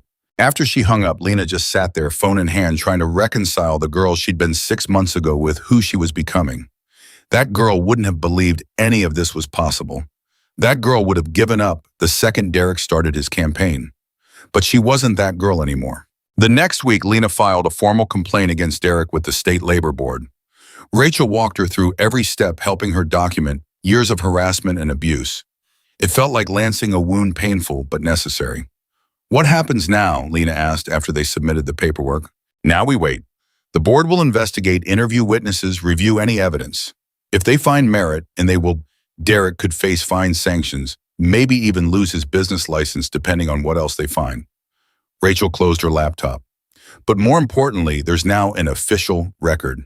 If he does this to someone else, there's a paper trail. Good. 2 weeks later, Lena was at Flower and Fancy when her phone rang. Rachel. The labor board fast-tracked the investigation. They interviewed Melissa Gary and 2 other former employees. Lena, they found multiple violations. Derek's been fined $15,000 and he's on probation. If there are any more complaints in the next 2 years, he loses everything. Lena set down the pastry bag she was holding. He actually got punished. He did, and Melissa quit. She called me yesterday. She got a job at the cafe downtown, better pay, better hours. She wanted me to thank you. Thank me for what? For being brave enough to fight back. She said if you hadn't filed the complaint, she never would have had the courage to leave. After the call ended, Lena stood in the kitchen for a long moment, letting it sink in. She'd done something real, something that mattered. Hey, you okay? Claire asked, poking her head in from the front. Yeah, Lena smiled. Yeah, I really am. The rest of the semester flew by. Lena threw herself into school, into work at the bakery, into building the life she'd always dreamed of. Madison tried a few more sabotage attempts, but Lena had learned to trust her instincts. She stopped second-guessing herself, stopped making herself small. In March, Chef Morrison announced the final project of the year. You'll create a complete dessert menu for a fine dining restaurant. 4 courses. Each course should tell a story, showcase technique, and demonstrate your unique voice as a pastry chef. You have 6 weeks, make it count. Lena knew immediately what she wanted to do. A menu about transformation, about taking simple, overlooked ingredients and turning them into something extraordinary. She called it invisible to unforgettable. The first course was a play on diner coffee and donuts espresso panna cotta with a glazed donut crumble. The second was lemon tart, deconstructed the dish that had saved her during the practical exam. Third was a chocolate cremeux with olive oil and sea salt bitter, complex, challenging. And the final course was a honey cake with brown butter ice cream, warm and comforting, like coming home. She practiced obsessively. Every spare moment went into perfecting each element. Marcus helped her workshop the plating. Claire let her test recipes in the bakery kitchen. The Iron Knights became her unofficial taste-testing panel. "This one's too bitter," Tiny said, making a face at the chocolate cremeux. "It's supposed to be bitter. It's about contrast." "Well, it's working. I'm contrasting real hard with my taste buds." "I like it," Valerie said. "It's sophisticated, makes you think." "I don't want to think when I'm eating dessert," Tiny grumbled, but he finished the whole portion. Presentation day arrived in mid-April. Lena woke at 4 a.m. too anxious to sleep. She got to school by 5, claimed her station, and started prepping.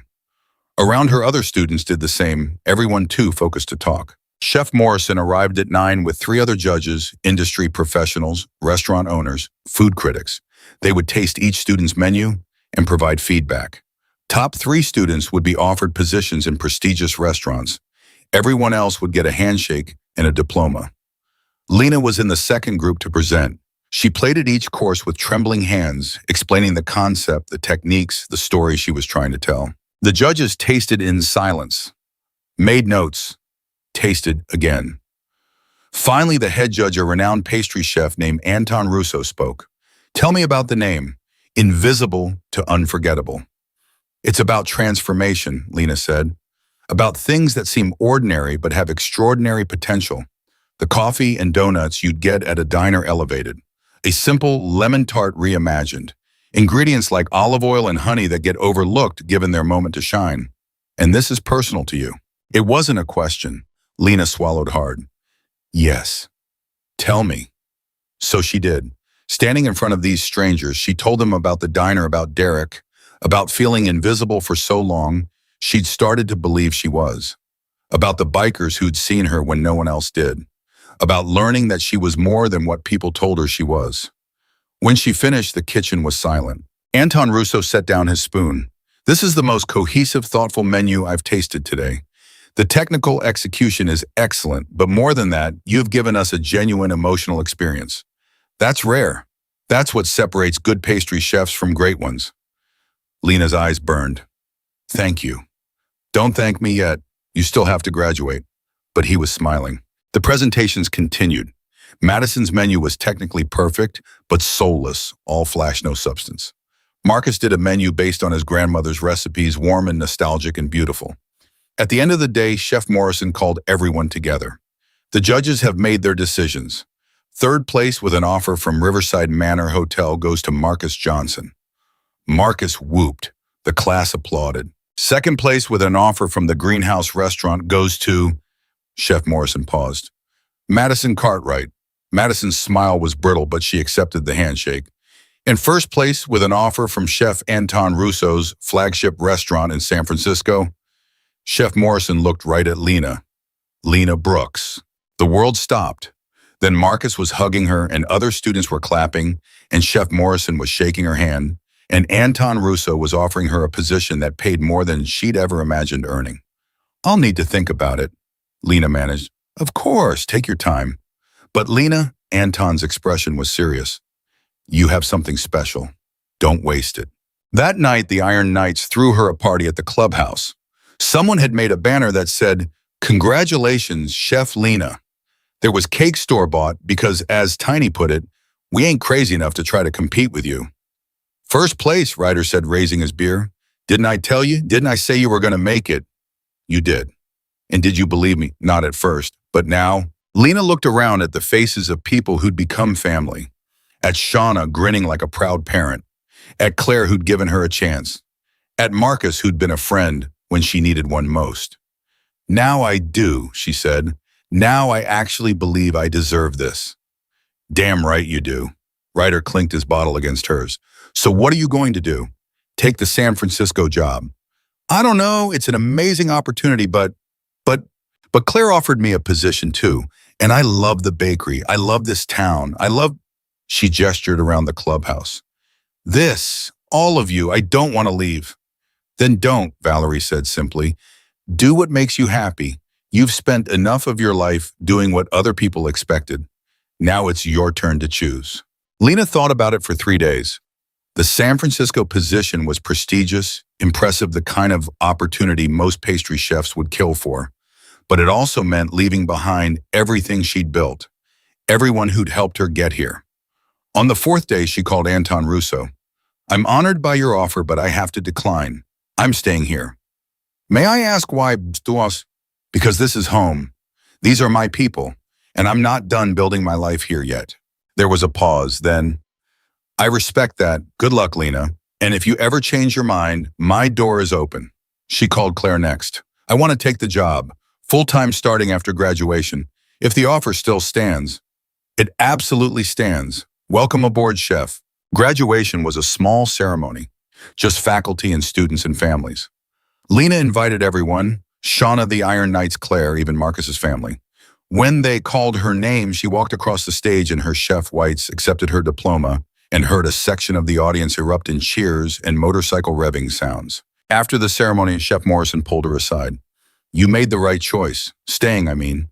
You're not ready for San Francisco yet, but someday you will be. And when that day comes, the industry will be lucky to have you. Thank you for everything, for believing in me. I didn't believe in you, Lena. I saw what was already there. You did the believing. Chef Morrison smiled. Now go celebrate. You earned it.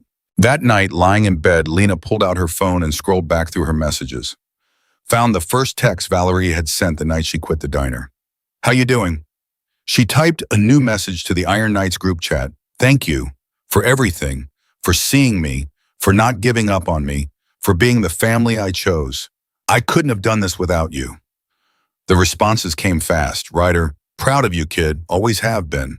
Valerie, you did this yourself. We just cheered you on. Tiny, when's the first day you're baking at that fancy bakery? I need to know when to show up for free samples. Mama Bear, you're gonna change lives, sweetheart. Just like you changed ours. Ghost, remember to pay it forward. Someone out there needs what you needed 6 months ago.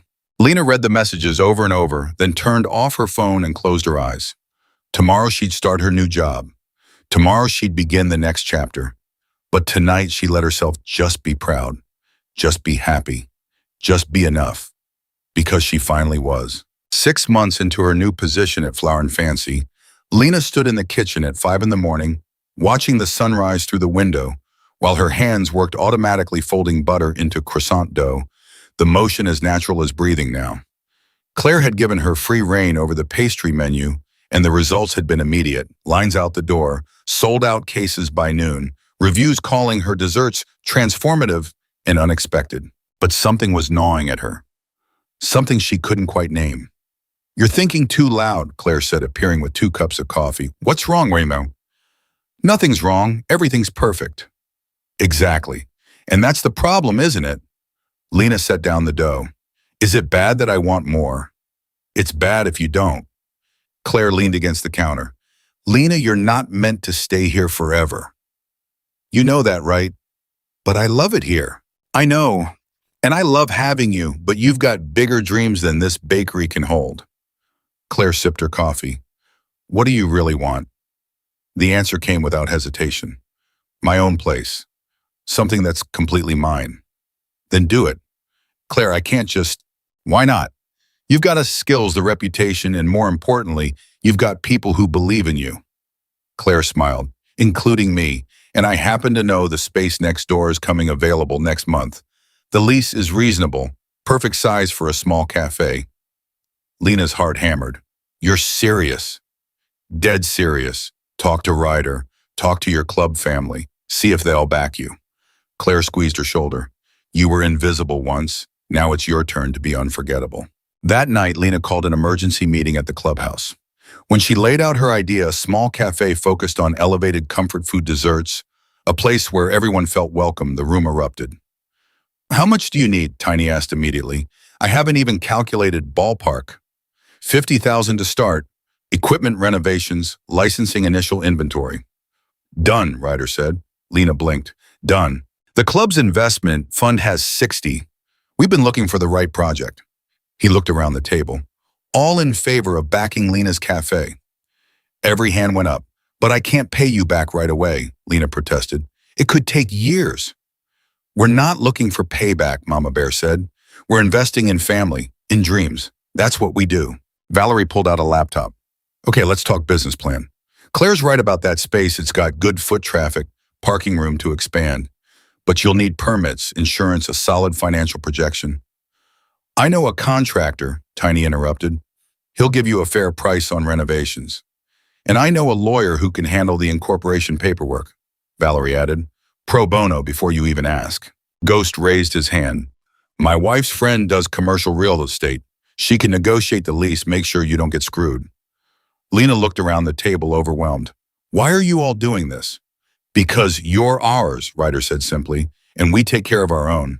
The next 3 months were case. Lena worked her shifts at Flower and Fancy, then spent every other waking hour on the cafe, designing the menu, sourcing equipment, meeting with contractors, applying for permits, learning about business licenses and health codes and profit margins. Shauna became her unofficial business manager, using her nursing schedule to help Lena track expenses and timelines. Marcus offered to work part-time as a baker once the place opened. Even Chef Morrison stopped by to offer advice. Don't try to be everything to everyone, Chef Morrison said, surveying the empty space. Find your niche and own it. What makes your place different? I want it to feel like home, Lena said, but elevated, where someone's grandmother's apple pie meets fine dining technique, where nothing is pretentious but everything is excellent. Then do that and don't compromise. The biggest challenge came from an unexpected source. 3 weeks before opening, Lena got a call from the landlord. Ms. Brooks, we need to talk. Her stomach dropped. Is there a problem with the lease?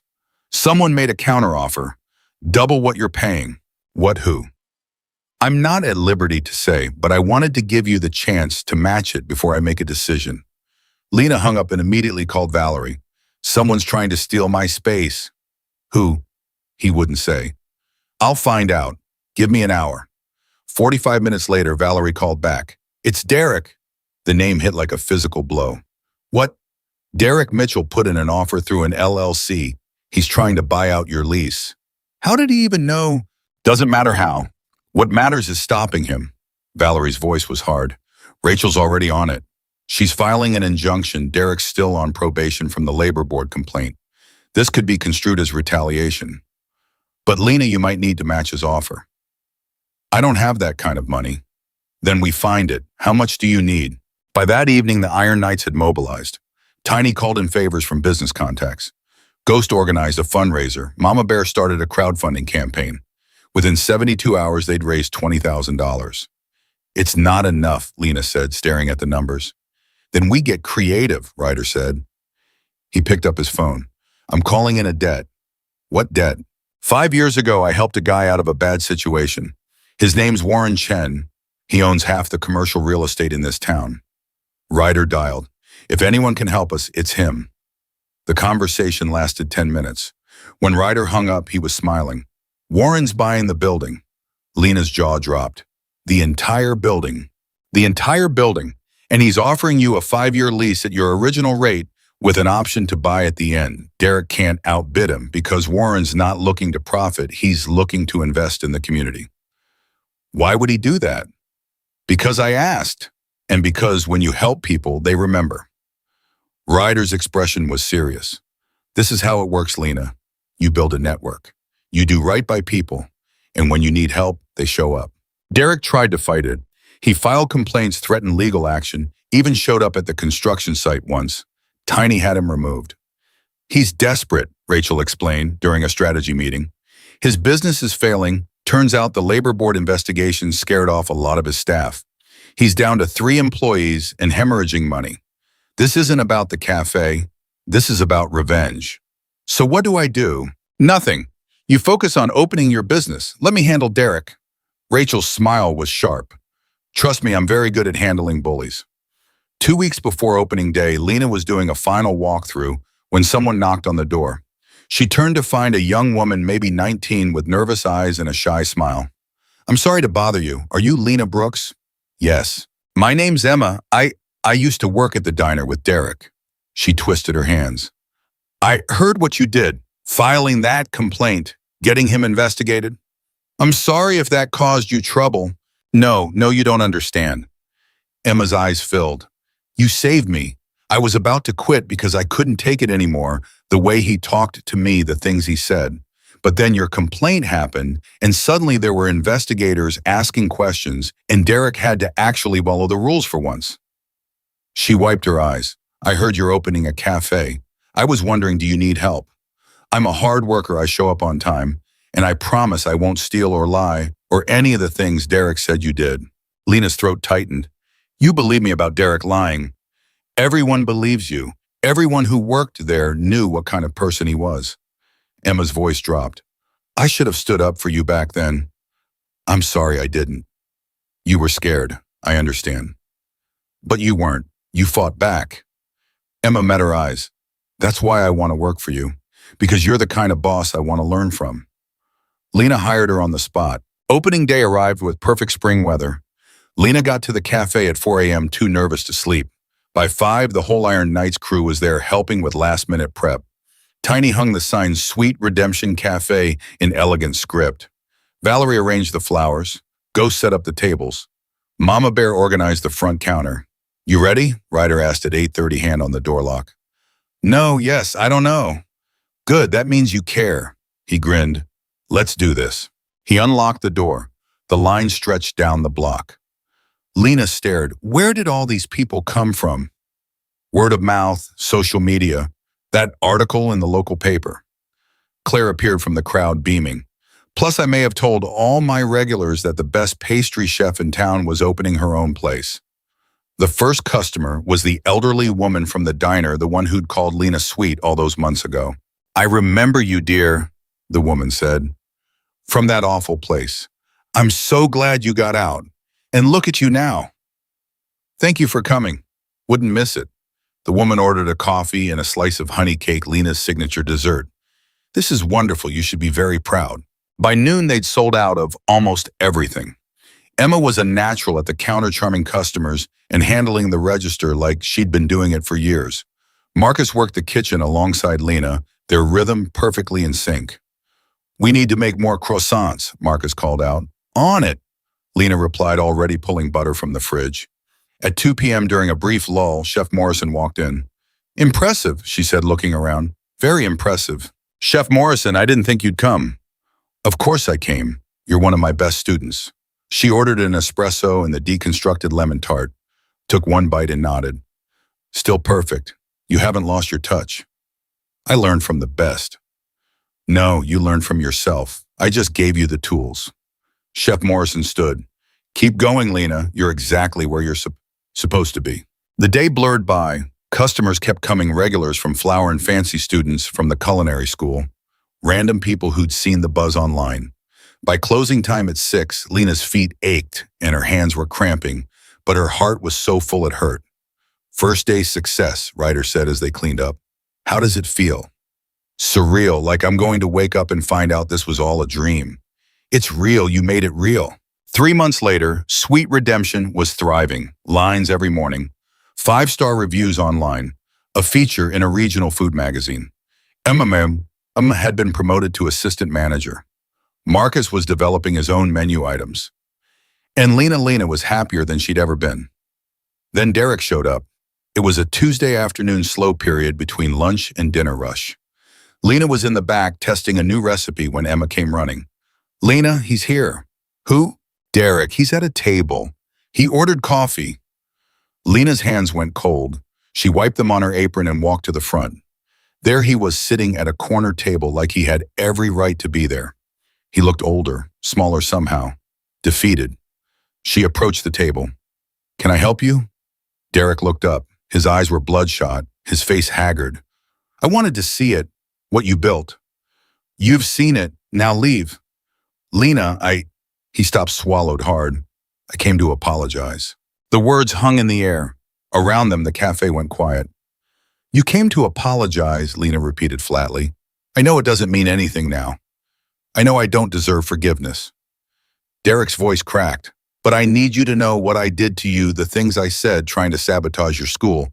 It was wrong, all of it. And I'm sorry." "Why now?" "Because I lost everything. The diner's closing next month. I lost my wife. My kids won't talk to me. And I realized," his hands shook around the coffee cup. "I realized I did it to myself. I spent years tearing other people down to feel big, and in the end, I'm the one who ended up small." Lena looked at this man who'd made her life hell for 2 years, who'd tried to destroy her future, who'd haunted her nightmares. And she felt nothing, no anger, no satisfaction, just a distant pity. "I don't forgive you," she said quietly. "I don't think I ever will. But I don't need to, because you don't matter to me anymore. You're just a person who was cruel to someone who didn't deserve it, and now you have to live with that." "I know." "Good." Lena gestured to the door. "Finish your coffee and leave. And don't come back." Derek nodded, set down some money, and left without another word. The door closed behind him with a soft click. Emma rushed over. "Are you okay?" "Yeah." Lena realized she was. "Yeah, I really am." That evening, Lena told Ryder about Derek's visit. "How do you feel?" he asked. "Free." The word felt right. Like the last chain finally broke. He doesn't have power over me anymore. Maybe he never really did. "That's growth," Ryder smiled. "You know what I see when I look at you now?" "What?" "Someone who's become who she was always meant to be. Someone who takes up space and doesn't apologize for it. Someone who built something beautiful out of pain." He raised his beer. "To Lena Brooks, who went from invisible to unforgettable." Around the clubhouse, others raised their drinks too. To Lena, she looked around at these people, her chosen family, her foundation, her home. "I couldn't have done any of this without you, all of you. You saw me when no one else did. We just recognized what was already there," Mama Bear said. "You did the hard work. You believed in yourself. Only because you believed in me first." "That's how it works," Tiny said. "Someone believes in you, then you believe in yourself, then you believe in someone else. It's a cycle, and now it's your turn to be the believer." 6 months later, Sweet Redemption expanded into the space next door. A year after that, Lena opened a second location across town. She hired 3 more employees, all people who reminded her of herself, talented, overlooked, carrying wounds they were trying to heal through work. One of them was a young man named David, who'd been homeless for 6 months. Another was a woman named Sarah who was escaping an abusive marriage. The third was a teenager named Rush who'd aged out of foster care with nowhere to go. Lena gave them all jobs, steady pay, and something more important, a place where they mattered. "Why do you do this?" Sarah asked one day during a break. "Hire people like us, people with baggage." "Because someone did it for me once," Lena said, "and it changed everything." 2 years after opening Sweet Redemption, Lena got a call from Anton Russo. "I'm opening a new restaurant in Los Angeles," he said. "I want you to be my pastry chef. Full creative control, profit sharing, your name on the menu." Lena didn't hesitate. "I'm honored, but no thank you." "May I ask why this is a once-in-a-lifetime opportunity?" "Because I have everything I need here. Community, family, purpose." Lena looked around her cafe. Emma laughing with a customer, Marcus teaching Josh how to temper chocolate, Sarah arranging pastries in the case. "I'm not invisible anymore, and I don't need a famous restaurant to prove that." "Fair enough, but Lena, keep my number. If you ever change your mind, the offer stands." That night, the Iron Knights threw a celebration. Not for any specific achievement, just for existing, for surviving, for becoming. "Speech," Tiny called out. "No way. Speech, speech, speech." Lena stood, heart pounding. Okay, I'm not good at this, but..." She looked around at these faces she loved. 3 years ago, I walked into a diner every day and let a cruel man make me feel worthless. I believed I was invisible. that I deserved to be invisible. And then she gestured to Ryder. You asked me one simple question. You all right, ma'am? And everything changed. Ryder's eyes were bright. You saw me, Lena continued, voice thick. All of you. You saw past the uniform, past the weight, past the fear. You saw someone worth saving. And you didn't just save me, you taught me to save himself. You showed me that family isn't about blood. It's about who shows up, who stays, who fights for you when you're too tired to fight for yourself. She wiped her eyes. I'm not that scared girl anymore. I'm a chef, a business owner, a boss who treats people the way I wish I'd been treated. And it's because of you, all of you. So thank you for seeing me, for believing in me, for loving me when I couldn't love myself. The clubhouse erupted in applause. Ryder pulled her into a hug. Proud of you, kid, he murmured. So damn proud. I know, Lena whispered back. I'm finally proud of me too. And that night, as Lena drove home past her cafe with its glowing sign, past the diner that had closed for good, past the roads that had once felt like a prison, she understood something fundamental. She wasn't just surviving anymore. She was thriving. She was visible. She was valued. She was exactly who she was always meant to be. The girl who'd once been mocked for her weight, dismissed for her dreams, and told she'd never amount to anything had become a woman who built an empire from scratch, who created moss and hope and beauty from pain. Derek had tried to break her. Instead, he'd given her the push she needed to break free. The Iron Knights had offered her a hand, but she'd been the one brave enough to take it. And now every morning when she unlocked Sweet Redemption's door, every time she hired someone who reminded her of herself, every time she created something beautiful with her own two hands, she proved the same truth over and over. She was never invisible. She was always enough. She just needed to believe it. And now she did.